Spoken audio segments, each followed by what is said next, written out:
fait quelque chose qui est une abomination partout. C'est-à-dire que partout son cadavre serait traîné dans la boue. Pour une chose, il a abandonné le cadavre d'Ahidjo, son propre père, au Sénégal. Le cadavre d'Ahidjo, il a abandonné son cadavre au Sénégal. Donc pour ça, il serait traîné dans la boue parce qu'il n'est rien du tout.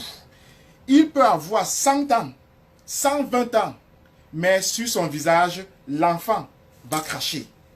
Je répète, Bia Bimvondo, Paul Barthélemy peut avoir 120 ans, mais sur son visage, l'enfant va cracher parce qu'il ne vaut rien du tout. C'est-à-dire qu'il n'a pas d'ancrage moral et il a plongé notre pays dans la jungle. C'est pourquoi je dis toujours qu'il vient d'un peuple de gens qui marchaient sans caleçon, c'est-à-dire des gens qui n'ont pas de culture, c'est-à-dire qu'ils n'ont pas d'ancrage moral. Et son ancrage moral, c'est les blancs, les métis, n'est-ce pas? Donc, il regarde vers les blancs parce qu'il croit que c'est eux qui vont lui donner une certaine orientation parce qu'il n'est rien du tout. Un être humain qui abandonne son propre père au Sénégal n'est rien du tout. Voilà ça. Donc, il n'a aucun ancrage moral, il a plongé notre pays dans la jungle. Or, aujourd'hui, ce qui s'est passé, c'est la redéfinition morale même de notre existence en tant que pays. Et je vais vous le dire, je vais y aller pas à pas, Les pays africains, tous les pays africains, je veux dire sans exception, tous les pays africains, le Cameroun, le Sénégal, le Gabon, le Congo, l'Afrique du Sud, tous les pays africains, sauf peut-être l'Éthiopie, y compris même l'Éthiopie, dont le de la région. Tous les pays africains ont été fondés par une conférence européenne, la conférence de Berlin. C'est-à-dire que la dernière fois, je dis bien, la dernière fois où les Européens ont parlé ensemble du Cameroun, c'était pour le fonder. Je répète. La dernière fois où les Européens ont parlé du Cameroun, c'était pour le fonder. Regardez dans Google, vous allez voir. La dernière fois où les Européens ont parlé du Cameroun, c'était en 1894, en 1883, 1885. Voilà. Je répète, la dernière fois où les Européens ont parlé du Cameroun, c'était en 1884, 1885, c'est ça les dates. Voilà. Donc c'est il y a plus de 100 ans. Où ensemble, ils se sont mis ensemble comme ça. Et ils ont parlé du Cameroun. J'ai dit tous les Blancs, là, les Européens. Les Français, les Allemands, les Espagnols, etc. se sont mis ensemble là. Ils ont parlé du Cameroun, c'était pour le fonder. C'est-à-dire, c'était pour faire du Cameroun une colonie allemande. C'était pour faire du Cameroun une colonie allemande. C'est en 1884, 1885. N'est-ce pas? Donc vous allez rentrer dans tous les actes de fondation, d'existence de tout du Cameroun. La seule fois où uniquement les Européens se sont mis ensemble pour parler du Cameroun, c'était pour le fonder. Ok. Là, c'est la base. C'est-à-dire qu'autrement, les Européens n'ont jamais trouvé la nécessité de s'asseoir ensemble pour parler du Cameroun. Ça n'a jamais été nécessaire. Ça n'a jamais été nécessaire. Qui plus est, même durant les moments tumultueux, comme par exemple en 1914, comme par exemple en 1916, en 1919, en 1960, en 1961, c'est l'ONU qui a décidé du sort du Cameroun. Je répète, durant les moments cardinaux de l'histoire du Cameroun, les moments récents, l'indépendance, etc., c'est avec l'ONU. C'est-à-dire c'est à New York que ça s'est décidé. Les Européens n'ont plus estimé qu'il était important de parler du Cameroun. Je le répète encore. Les Européens, les Français, les Allemands, les Anglais, les Espagnols, les Portugais, les Italiens ont parlé du Cameroun une seule fois. C'était pour le fonder. Voilà. Je dis cela parce que, vous savez, Biya est en train de tuer pour le Cameroun là que les Européens ont fondé. Il est en train de tuer les Camerounais pour le Cameroun là que les Européens ont fondé. Mais la seule fois où les Européens en ont parlé ensemble, c'était en 1884-1885, c'était pour fonder le Cameroun. Ils n'en ont plus parlé après. Cette semaine-ci, pour la première fois, ils sont revenus ensemble pour décider de ce qui va se passer au Cameroun. Je répète, cette semaine-ci, ils sont venus ensemble pour répéter, pour décider de ce qui se passe au Cameroun. C'est ça qu'on appelle l'histoire. C'est ça qu'on appelle l'histoire. C'est-à-dire que après 100 ans, les gens qui nous ont fondés là sont revenus pour décider de ce qui se passe au Cameroun. Je vais l'expliciter pas à pas parce qu'il y en a qui perdent conscience, qui ne maîtrisent pas des choses, qui parlent des choses qu'ils ne comprennent pas. Les Bamileke n'ont aucune raison, historiquement, de vivre avec l'Inkwa. Aucune. Il n'y a aucune raison historique, aucune raison culturelle, aucune raison religieuse. En fait même, c'est l'indifférence pure et simple. Moi, j'ai toujours dit que les Boulous m'indiffèrent. C'est-à-dire que ils sont pour moi comme s'ils n'existaient pas du tout. S'il n'y avait pas les frontières du Cameroun, là, lorsque je suis au Cameroun, les Boulous n'existaient pas du tout pour moi parce qu'ils m'indiffèrent. Je ne les haïs pas. Ils m'indiffèrent. Et lorsque Biya va partir, les Boulous vont disparaître comme ça de mon existence. Parce que lorsqu'il va partir, je vais rentrer au Cameroun. Ils vont disparaître comme ça parce qu'ils m'indiffèrent. C'est à cause des Blancs qu'on est ensemble. Je veux dire que ce sont les Blancs qui nous ont forcés à vivre ensemble, sinon je n'ai aucune raison de les aimer. Je n'ai aucune raison de les haïr. Ils me sont indifférents. Comme ils ont été indifférents à mes parents, comme ils ont été indifférents à mes grands-parents. Mais à cause de la colonisation, on nous a mis ensemble. Donc nous devons vivre ensemble. Mais le fondement, c'est que Biya est en train de tuer donc pour maintenir ce que les Européens ont mis ensemble. Rappelez-vous, la politique, en fait, c'est quelque chose qui est fait par des adultes. C'est-à-dire que pendant de nombreuses années, en 1960, en 1970, etc., la France a toujours tout fait pour qu'on ne parle pas du Cameroun. C'est-à-dire que le fait que les Européens ne parlent pas du Cameroun depuis 1960 est lié à la politique de lobbying de la France, qui a tout mis en jeu. Tout mis en jeu pour que le Cameroun ne soit pas sujet de discussion. La conséquence, c'est ce que je vous dis là. Que historiquement, ce qui s'est passé cette semaine-ci, c'est remettre le Cameroun sur la table des discussions. C'est remettre le Cameroun sur la table des discussions. Donc la première conséquence, c'est que la France a échoué. C'est la première conséquence. Conséquence numéro 1, la France a échoué. Le Cameroun est donc rentré dans l'histoire. La France a toujours voulu que le Cameroun se retire de l'histoire. La France a toujours voulu que le Cameroun soit considéré comme État qui n'est pas historique. La France a toujours voulu que le Cameroun soit un pays extraterrestre. Et avec elle, Biya a toujours voulu que le Cameroun soit un pays extraterrestre comme sa propre région. Mais donc, cette semaine, si le Cameroun est rentré dans l'histoire, le Cameroun est rentré dans l'histoire. Je répète, de 1884 à 2019, c'est la première fois que le Cameroun revient comme sujet de discussion de tous les Européens, parce qu'autrement, le Cameroun était sujet de discussion de l'ONU. C'est ça qu'on appelle l'histoire. C'est ça qu'on appelle l'histoire. L'histoire, c'est ça. C'est-à-dire que, pour la première fois en plus de 100 ans, le Cameroun revient sur la table européenne. Le Cameroun rentre dans l'histoire.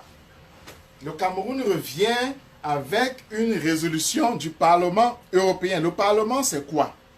Eh bien, le Parlement, c'est que tous les députés qui ont été votés dans la vingtaine de pays européens là, décident une fois de plus sur cette partie du Cameroun, d'Afrique, qui s'appelle le Cameroun, et que les Européens avaient fondé.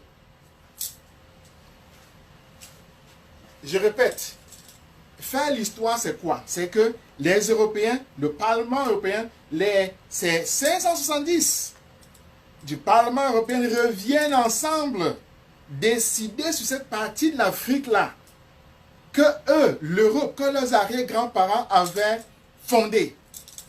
C'est ça qu'on appelle l'histoire. C'est-à-dire quoi? C'est-à-dire que toutes les manœuvres qui ont été faites pour rendre le Cameroun insignifiant, pour rendre le Cameroun ahistorique, pour retirer le Cameroun de l'histoire, pour le mettre en dehors du cours du monde, ont échoué.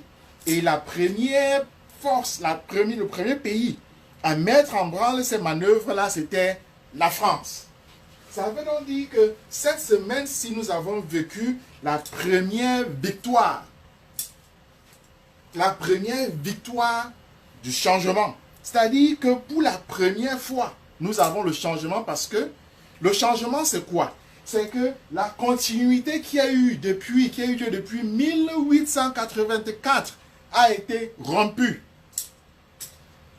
Je répète, le changement, c'est quoi? C'est que la continuité qui a eu lieu depuis 1884 a été rompue.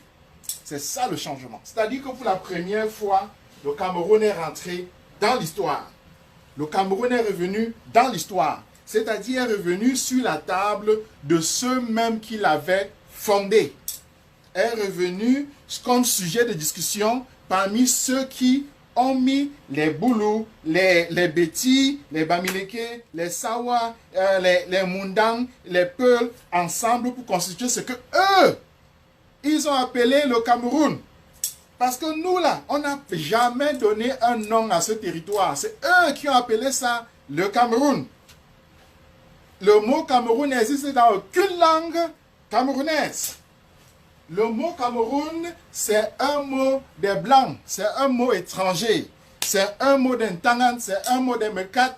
Ça n'existe dans aucune langue camerounaise. Ce sont les Blancs qui ont nommé ça Cameroun. Donc ça veut dire quoi? Ça veut dire que ce pourquoi les gens sont en train de mourir là, c'est quelque chose que ce sont les Blancs qui ont nommé, ce n'est pas nous. Et ce sont les Blancs là, les Européens, je n'ai pas dit les Américains, les Européens qui se sont réunis cette fois-ci maintenant pour tabler encore sur le Cameroun. C'est ça l'histoire. C'est ça faire l'histoire. Faire l'histoire, c'est revenir sur la table de ceux qui t'ont fondé. Faire l'histoire, c'est faire que ceux qui t'ont créé, qui t'ont fabriqué, qui t'ont donné un nom, s'occupent encore de toi. Demandez à Bia comment on appelle Cameroun en boulot. On dit Cameroun comment en boulot. Demandez-lui. Il dit qu'il a 80 ans. Il dit qu'il a 80 ans. Demandez à Biabim Von Paul Barthélemy comment on appelle Cameroun en boulot. On dit Cameroun comment en boulot. Demandez-lui. Qu'il nous dise comment on appelle Cameroun en boulot. Demandez à n'importe quel Bassa comment on appelle Cameroun en boulot. En Bassa. Demandez à n'importe quel Bamileke, Bangante, comment on appelle Cameroun dans sa langue. Demandez à un Peul comment on appelle Cameroun en Fufulde. Il va toujours donner le nom que les Blancs là ont donné. Il va donner le nom que les Blancs là ont donné. Parce que ce qu'on appelle Cameroun là a été dessiné, fondé par les Blancs, qui depuis 1884 là, 85, se sont retirés des affaires camerounaises et pendant longtemps, toutes ces années, la diplomatie française, la diplomatie camerounaise a fait tout pour que le Cameroun ne revienne plus sur la table. Mais le Cameroun est revenu sur la table. Le Cameroun est revenu sur la table. Le Cameroun est revenu sur la table historique. C'est-à-dire que ce qui a eu lieu, c'est 100 ans vraiment de changement. Il y a eu rupture. il y a eu une rupture fondamentale. Il y a eu une cassure. Le Cameroun est redevenu historique. Est redevenu historique. Demandez aux Sawa comment on appelle Cameroun dans leur langue. Demandez-leur. Ils vont tous vous donner le nom que les Blancs ont donné.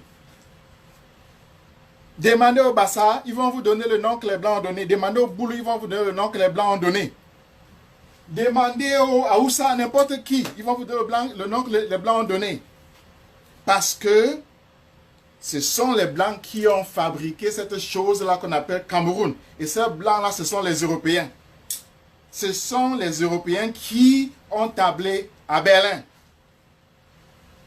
C'est eux qui ont constitué ce qu'on appelle le Cameroun. À l'époque, là, les Européens ne se réunissaient pas encore comme ça. Hein. Les Européens n'étaient pas encore unis. Hein. Ils se sont unis après. Et le Parlement là, a redécidé encore sur le Cameroun. C'est ça qu'on appelle l'histoire. Je vous ai posé une question. La première question, c'est demander à Biya comment on dit Cameroun en boulou. Demandez-lui. Demandez-lui. Comme il est vieux là.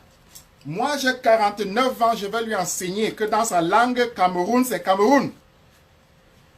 Cameroun, c'est un nom que les Blancs ont donné, les Portugais qui étaient à la Réunion là. Et c'est eux qui ont redécidé sur le Cameroun, c'est ce qu'on appelle l'histoire. Très bien. Voilà ça. La deuxième question que moi je vous pose,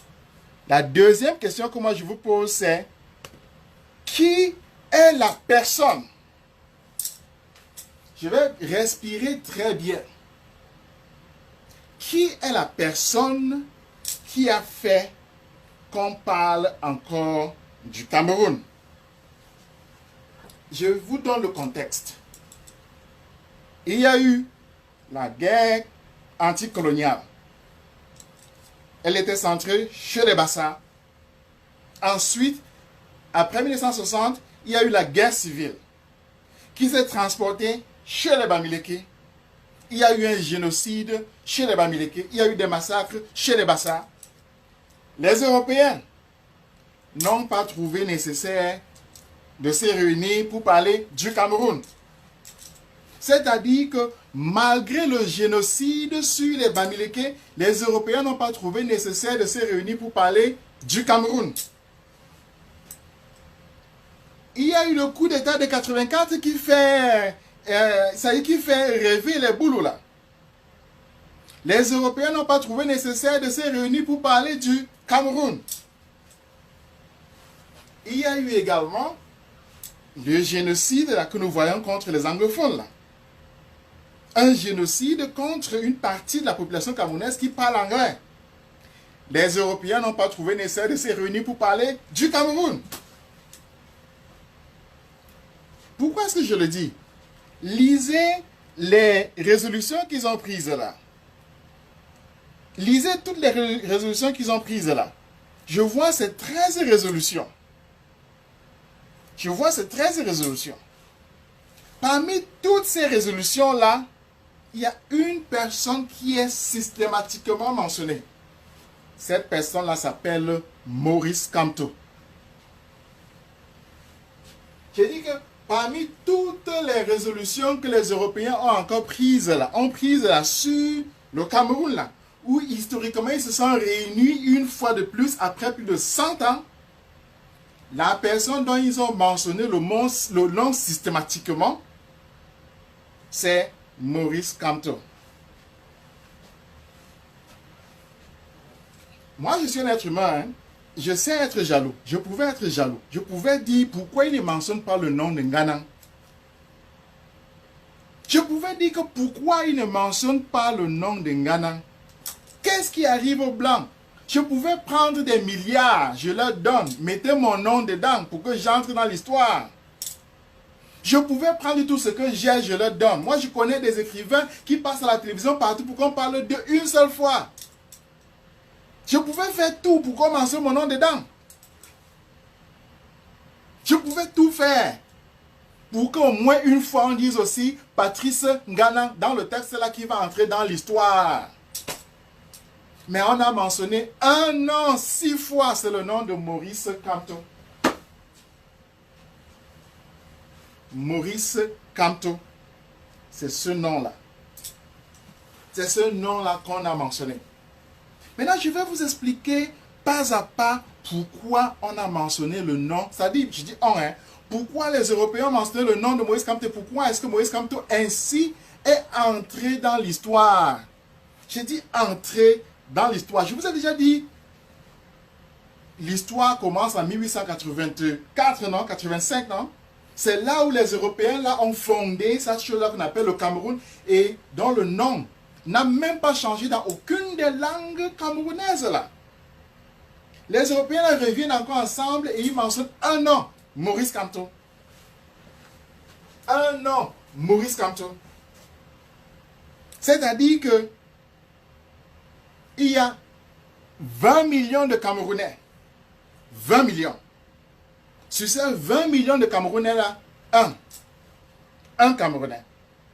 C'est lui qu'on mentionne. Il y a eu le génocide contre les Bassars, les Bamileke, des massacres contre les nordistes. Il y a le génocide contre les anglophones. Nous parlons des millions de morts qui, tous là, ont chacun un nom, tous ont un nom. Dans leur texte là, ils mentionnent un seul nom, Maurice Kamto. Il y a des Camerounais qui sont riches. Fosso Victor, il a tout l'argent. Il est immensement riche, nous dit-on toujours. Il y en a là qui ont des milliards, les Dangote, des pasteurs qui sont partout là. Leur nom est où? Leur nom est où? Maurice Kamto. Lorsqu'on vous dit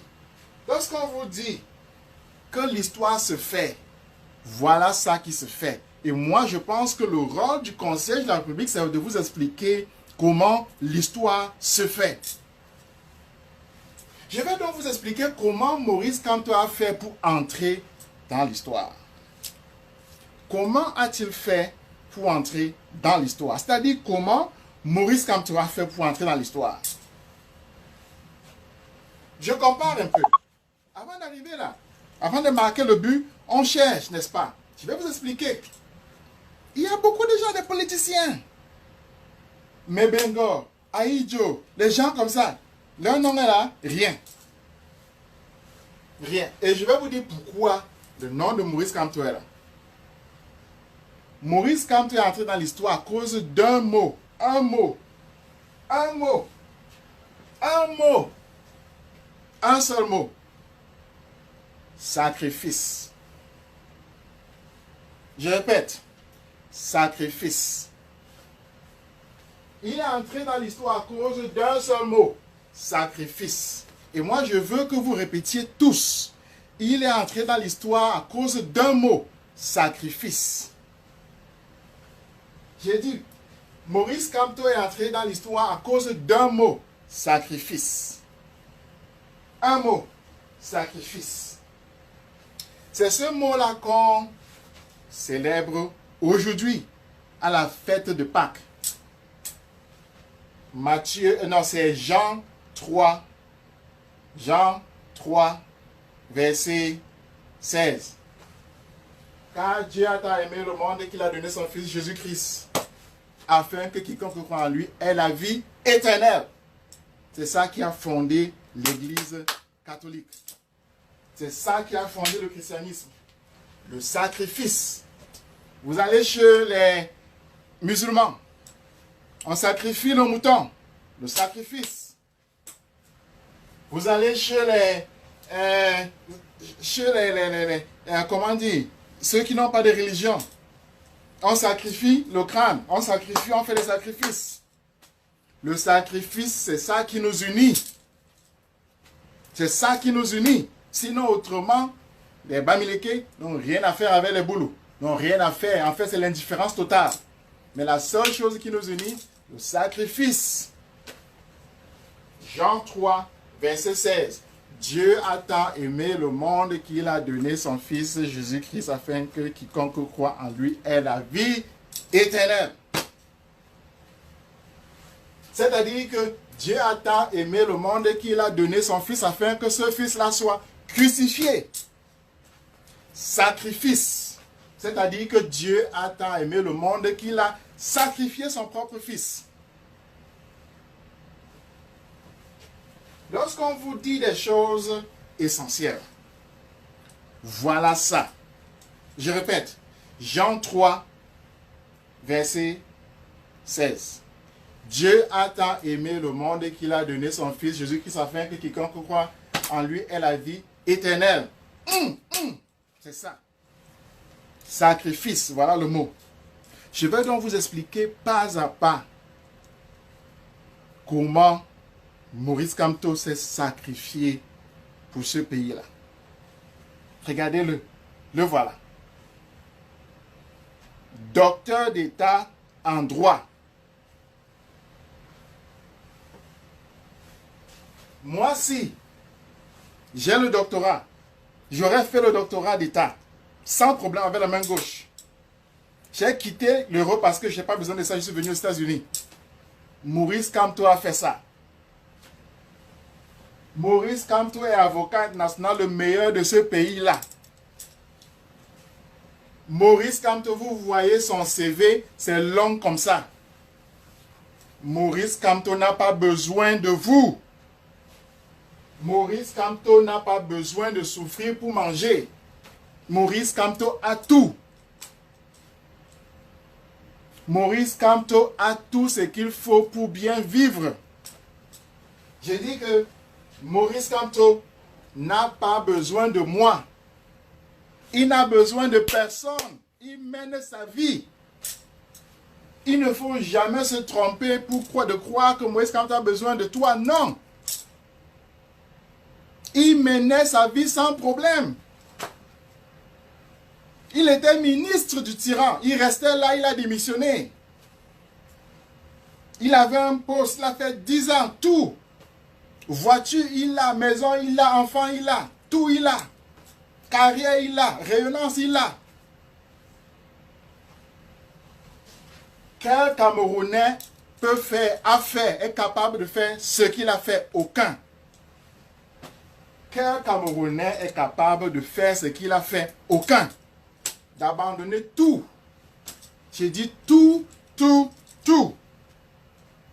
Avant son arrestation, le 6 novembre, il a pris la parole à Yaoundé, à Lonkak. Dans la rue, j'ai regardé comme ça. J'ai dit, le père est en train de blaguer. J'ai dit, le père est en train de blaguer. Ensuite, il a refait à Douala, en Dokoti. Il a repris la parole dans la rue, il a parlé, il savait qu'on allait l'arrêter. Maurice Kamto s'est sacrifié. Je suis en train de le dire, je le redis. Maurice Kamto s'est sacrifié. Maurice Kamto a volontairement abandonné sa carrière. Maurice Kamto a volontairement laissé tomber son diplôme.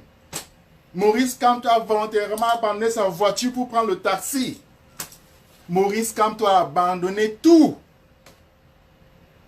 Je n'ai jamais vu ça. Je suis ici, aux États-Unis. Un avocat, l'un des meilleurs des États-Unis, m'appelle moi. Il a décidé, lui, de prendre le cas de Maurice Kamto gratuitement pour le défendre. Et l'avocat qui m'appelle là, c'est l'un des présidents de l'association des juristes américains. Il ne connaît pas Maurice Kamto. Il n'a jamais rencontré, mais il décide de le défendre parce qu'il a vu le sacrifice que Maurice Kamto a fait. Le seul mot, c'est sacrifice. Maurice Kamto a tout abandonné. Il est en prison parce qu'il a tout abandonné. Il a laissé tomber sa famille, sa femme. Vous avez vu sa femme? Une belle femme, elle est ministre, il abandonne. Sa femme va dire quoi? Elle va dire qu'il est fou. Sa femme là, elle va dire quoi? Je vais vous dire, moi si j'étais en prison, ma femme était fâchée. Elle dit que, mais comment c'est possible que tu m'abandonnes pour partir en prison? Vous avez déjà vu des gens qui font l'accident, qui meurent, leur partenaire vient le gifler parce qu'il est parti dans un voyage où elle avait dit ne pars pas, il est parti, il a eu l'accident. Elle vient le gifler, elle le tape. Elle dit pourquoi tu m'abandonnes? Maurice Kamto a abandonné sa femme. Il a abandonné ses enfants. Il a abandonné ses étudiants. Il a abandonné tout le monde. Moi, j'ai toujours demandé, nous avons passé beaucoup d'années dans ce pays-là. Quel politicien avez-vous déjà vu faire ce qu'il fait là? On a arrêté John Fundi quand? On a mis John Fundi en prison quand? Moi, on m'a mis en prison. Moi, si. Patrice Ngana. Mon nom légal, c'est Alain Patrice Ngana. On a mis Bia, c'est lui qui m'a mis en prison. Bia a mis John Fundi en prison quand? Il n'y a pas match.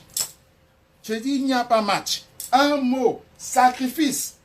Maurice Kamto a fait ce que aucun politicien camerounais n'est capable, n'a été capable de faire.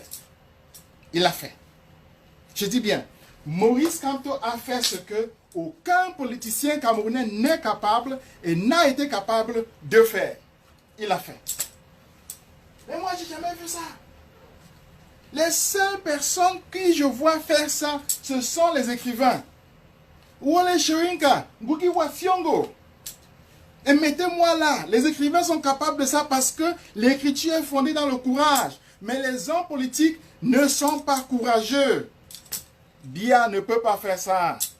Il n'y a pas match. Il n'y a pas match. Bia, Bimfondo, Paul Bati ne peut pas faire ça. C'est-à-dire que parce qu'il s'est sacrifié, Maurice Kamto est entré dans l'histoire. Jean 3, 16. Dieu a tant aimé le monde qu'il a donné son Fils Jésus-Christ afin que quiconque croit en lui ait la vie éternelle.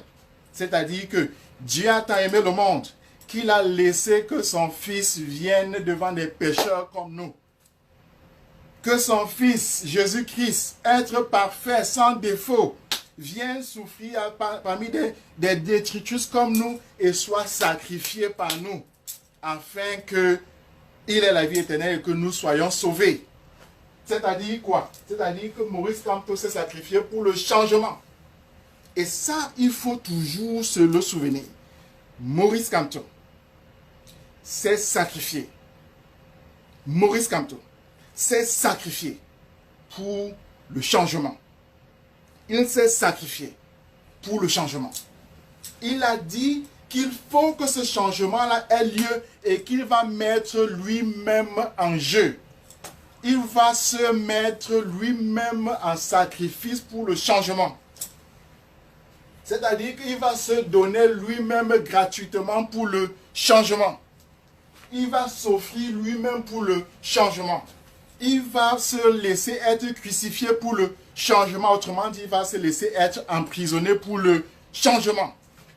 C'est ça le sacrifice. Le sacrifice, le sacrifice, le sacrifice, le sacrifice. Nous venons d'un pays.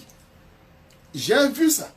Moi, j'ai toujours dit, avant que Maurice Kamto même ne commence à devenir mythique, j'ai dit, allez sur ma page Facebook, vous allez voir, je lui ai dit, je l'attends dans la boue. Je l'attends dans la boue. J'ai dit, je l'attends dans la boue. À Biémassi, j'étais là dans la boue. Il est venu, je ne l'ai jamais rencontré, hein. Il s'est mis lui-même dans la boue parce que je sais que c'est ça la route historique. Notre peuple veut voir. Notre peuple veut voir. Il veut voir des gens qui sont prêts à se sacrifier pour lui. Notre peuple veut voir des gens qui sont prêts à se sacrifier pour lui. On a vu des gens qui se sont sacrifiés en mourant. Oumniobe, Wandje, etc. Kamto se sacrifie vivant. Vivant, c'est-à-dire c'est vivant qu'il est en prison là. Oumniobe n'a pas fait la prison. Ruben Oumniobé n'a pas fait la prison.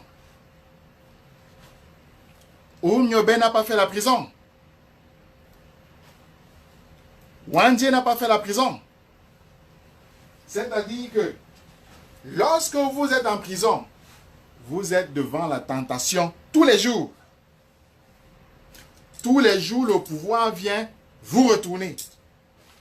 Vous êtes entre les mains de votre ennemi. J'ai fait la prison. Maurice Kamto est en prison. Je suis professeur d'université. Il est professeur d'université. J'étais prisonnier numéro 1 en Konengi. Numéro 1. Il est maintenant la prisonnier numéro 1 en Konengi. Donc je sais ce dont je parle. Tous les jours, celui qui dort à côté de vous, c'est un espion. Celui avec qui vous mangez, c'est un espion. Celui qui vous fait la cuisine, c'est un espion. Celui avec qui vous jouez, c'est un espion. Celui chez qui vous êtes, c'est un espion. Tous s'en vont dire au régisseur ce que vous faites. Je répète, Oumniobé n'a pas fait la prison. Oumniobé avait une seule personne, Maïmati, pour le trahir. Kamto a une centaine de personnes pour le trahir. C'est ça la prison. Mais il a choisi volontairement d'aller là-bas. Il a choisi volontairement d'aller là-bas. Je répète encore. Le 6 novembre 2018, Maurice Kamto se met en route, se met au carrefour Lonkak et parle. Il parle en même temps que Biya est en train de prêter serment. Il prête serment. Il n'y a aucun pays, où même en France, la police va venir vous arrêter. Parce que c'est ce qu'on appelle, c'est le mot français, crime de lèse-majesté. Crime, j'ai dit crime de lèse-majesté.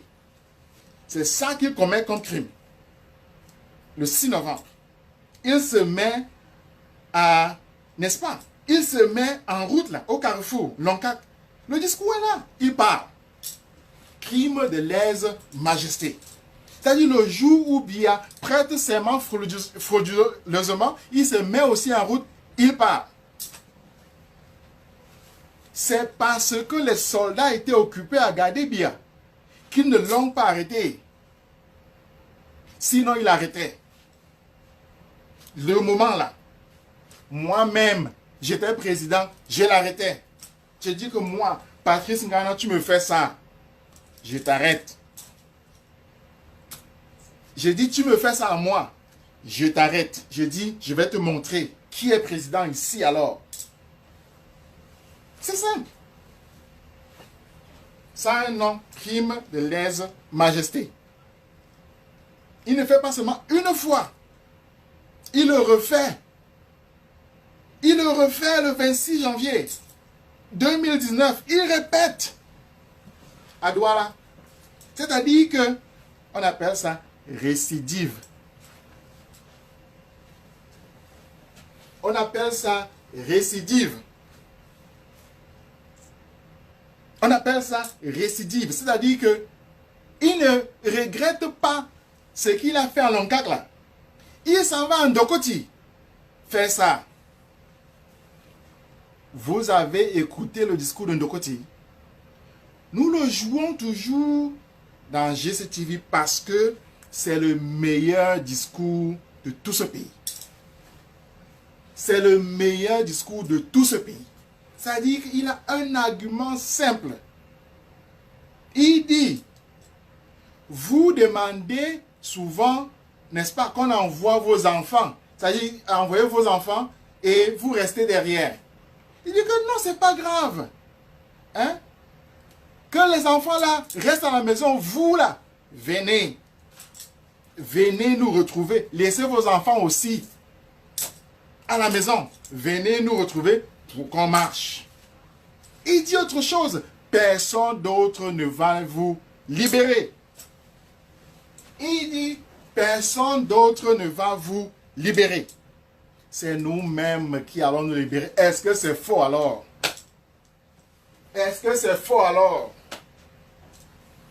Allez devant n'importe qui, Européen, Américains, Asiatiques, Latino-Américains, demandez-leur qui va libérer le Cameroun. Ils vont vous dire que c'est vous-même. Or, pour libérer le Cameroun, là, il faut se sacrifier. C'est-à-dire quoi? Pour libérer le Cameroun, là, nous-mêmes, il faut se sacrifier. On ne peut pas libérer le Cameroun sans se sacrifier. Ça ne marche pas. C'est impossible. Il faut se sacrifier. Donc, Maurice Kamto s'est sacrifié. Sa carrière, sa vie, sa famille, tout, sa liberté pour la libération du Cameroun. Nommez-moi deux personnes qui ont fait ça. Deux, au Cameroun là, deux personnes. Et deux personnes qui immédiatement ont atteint un résultat visible. Le résultat frappe aux yeux, il est visible, chacun le voit. L'Union européenne, je répète, en 100 ans ne s'était jamais réunie. Elle s'est réunie cette semaine-ci. Et dans son texte, un homme est mentionné 6 fois. Maurice Kamto. Maurice Kamto. C'est-à-dire que parce qu'il s'est sacrifié, le Cameroun a déjà changé. Le Cameroun est déjà sorti de l'obscurité. Le Cameroun est déjà sorti de la jungle. Le Cameroun est déjà sorti du piège dans lequel les Boulous l'avaient jeté. Parce que Maurice Kamto s'est sacrifié, le Cameroun est déjà sorti. Réalisez le texte, ça a 13 résolutions. Le nom de Maurice Kamto apparaît 6 fois. Il s'est sacrifié, voilà le premier résultat. Le Cameroun est redevenu historique. Le Cameroun est redevenu une plateforme historique. Donc, il sera dorénavant impossible de dire deux choses. La première, il sera impossible de dire que envoyez vos enfants dehors pour qu'on les tue. Non, il a dit au contraire, je viens moi-même me sacrifier pour mes enfants. Moi, toutes les fois où j'entends ce discours, j'ai des larmes aux yeux. Il dit lui-même, je viens moi-même me sacrifier pour mes enfants. Donc, on ne pourra plus jamais dire, envoyez vos enfants devant et vous restez derrière. Non, il dit que lui-même, il vient devant se sacrifier pour ses enfants, pour nous là. Il se sacrifie pour nous. Je répète, Maurice Kamto se sacrifie pour nous.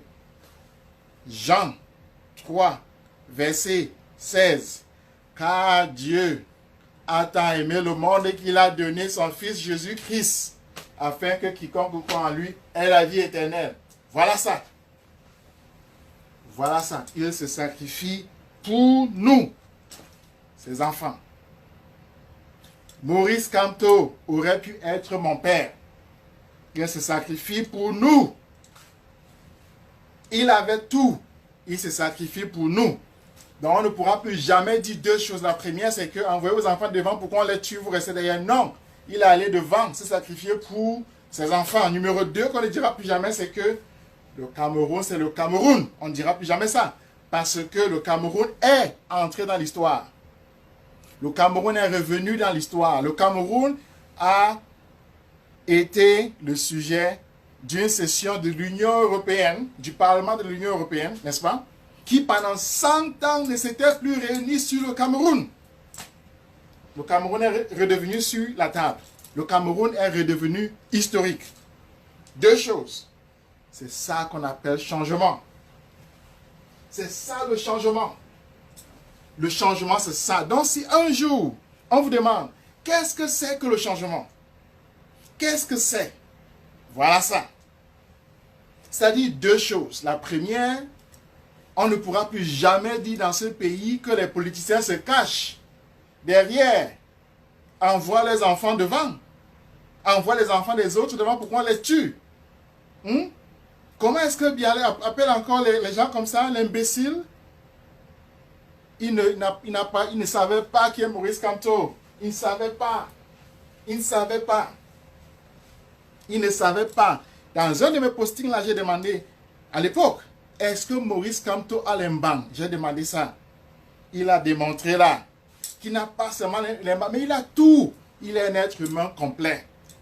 qui s'offre en sacrifice pour le changement. Lequel changement, on le vit déjà. Le Cameroun est revenu dans l'histoire. Le Cameroun est redevenu historique. Le Cameroun est redevenu un pays dont les Européens qui l'ont fondé parlent. Je répète, c'est pas nous qui avons fondé le Cameroun. C'est les Européens, c'est les Blancs. Ils reparlent de ce Cameroun-là. Donc le Cameroun est rentré dans cette histoire-là qu'ils ont commencé pour nous. Moi, si là, je ne suis pas Camerounais, je suis Banganté, je suis Mdjimba, je suis Bamileke.